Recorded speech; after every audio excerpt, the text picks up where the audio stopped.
صفوان الجمال، صفوان ابن مهران الجمال يقول دخلت على الإمام الكاظم عليه السلام لزيارته، فيقول الإمام يقول له لصفوان، يقول له يا صفوان كل شيء فيك حسن، أنت خوش إنسان طيب ومؤمن وموالي وخير، خلا صفة فيك، لكن بيك صفة مو هالقد يعني مقبولة من عندك من قبل إمام زمانك. فصفوان قال له وما هي الصفة يا ابن رسول الله؟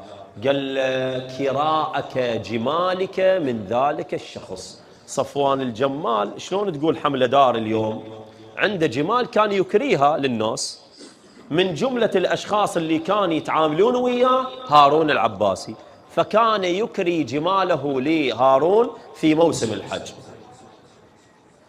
الإمام ما قبل عليه، قال له أنا ما أقبل عليك، أنت تكري جمالك لهذا الشخص.